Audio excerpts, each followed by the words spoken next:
The sun dipped below the horizon, casting a golden glow over the pristine beaches of Maui. The gentle crash of waves against the shore provided a soothing soundtrack to what was supposed to be a romantic getaway for Sarah and her husband, Mark. They had been married for 10 years, and this vacation was meant to rekindle the spark that had dimmed over time. But as the days passed, Mark couldn't shake the feeling that something was off. Sarah had been distant, her phone always face down, her laughter a little too forced.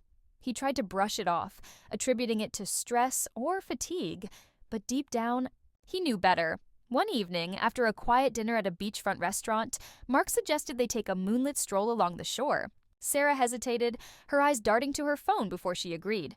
As they walked hand in hand, Mark noticed her grip was loose, her attention elsewhere. The warm breeze carried the scent of salt and flowers, but the tension between them was palpable. When they returned to their villa, Sarah excused herself to take a shower, leaving Mark alone with his thoughts. He sat on the balcony, staring at the stars, when her phone buzzed on the table. Against his better judgment, he picked it up. The screen lit up with a message from an unknown number. "Can't wait to see you tomorrow. Same place, same time." Mark's heart sank. He felt a mix of anger, betrayal, and confusion. Who was this person? And why was Sarah meeting them? He spent the night tossing and turning, his mind racing with possibilities.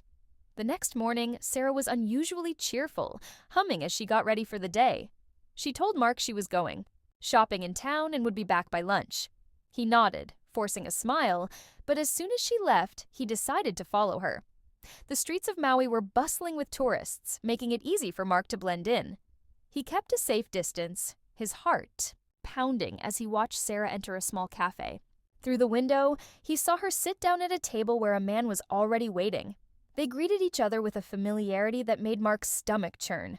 He watched as they laughed, their heads close together, their hands occasionally touching. It was clear this wasn't a casual meeting. Mark's mind raced. Should he confront her? Should he wait and gather more evidence? He felt paralyzed, unsure of what to do. As he stood there, hidden in the crowd, he noticed something else. The man Sarah was with looked familiar.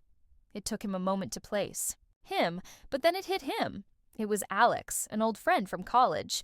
Mark hadn't seen him in years, but he remembered how close Sarah and Alex had been back then. He had always suspected there was something more between them, but Sarah had assured him it was just a friendship. Feeling a surge of anger, Mark decided to confront them. He marched into the cafe, his presence immediately drawing their attention. Sarah's face turned pale, and Alex looked visibly uncomfortable. "Mark, what are you doing here?" Sarah stammered, her voice trembling. "I think the better question is, what are you doing here?" Mark replied, his voice cold and steady. The cafe fell silent as the other patrons sensed the tension. Sarah tried to explain, her words tumbling out in a rush. She claimed it was just a friendly catch-up, nothing more. But Mark wasn't convinced. He demanded the truth, his voice rising with each word. Finally, Alex intervened, admitting that he and Sarah had reconnected online a few months ago and had been secretly meeting ever since. He apologized, saying he never meant for things to go this far.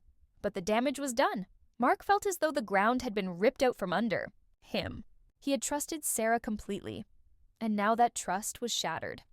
Without another word, he turned and walked out of the cafe, leaving Sarah and Alex behind. He spent the rest of the day wandering the streets of Maui, his mind a whirlwind of emotions. He thought about their marriage, the years they had spent together, and the future they had planned. Was it all a lie? That evening, Sarah returned to the villa, her eyes red from crying. She tried to talk to Mark, to explain, but he couldn't bring himself to listen. He told her he needed time to think, to process everything. The rest of their vacation passed in a blur of awkward silences and forced conversations. When they returned home, Mark moved into the guest room, and they began the painful process of figuring out what to do next. In the weeks that followed, Sarah tried to make amends. She apologized repeatedly, begging for another chance. She insisted that her relationship with Alex had been a mistake, a moment of weakness. But for Mark, the betrayal cut too deep. He couldn't shake the image of her laughing with Alex in that cafe, the intimacy between them. He realized that trust, once broken, was nearly impossible to repair. Eventually, Mark made the difficult decision to file for divorce. It wasn't easy, and there were moments when he questioned whether he was doing the right thing. But deep down, he knew he couldn't stay in a marriage where trust had been so thoroughly destroyed. As he signed the papers, he felt a mix of sadness and relief. He was closing one chapter of his life, but he was also opening the door to a new beginning. Sarah, on the other hand, was left to grapple with the consequences of her actions. She had lost not only her husband, but also the life they had built together. She tried to reach out to Alex, but he had moved on, unwilling to be part of the fallout from their affair. Alone and filled with regret, she realized too late the cost of her choices. The story of Sarah and Mark serves as a cautionary tale about the fragility of trust and the devastating consequences of infidelity. It's a reminder that even the strongest relationships can be undone by a single moment of weakness. And while the pain of betrayal may fade with time, the scars it leaves behind can last a lifetime.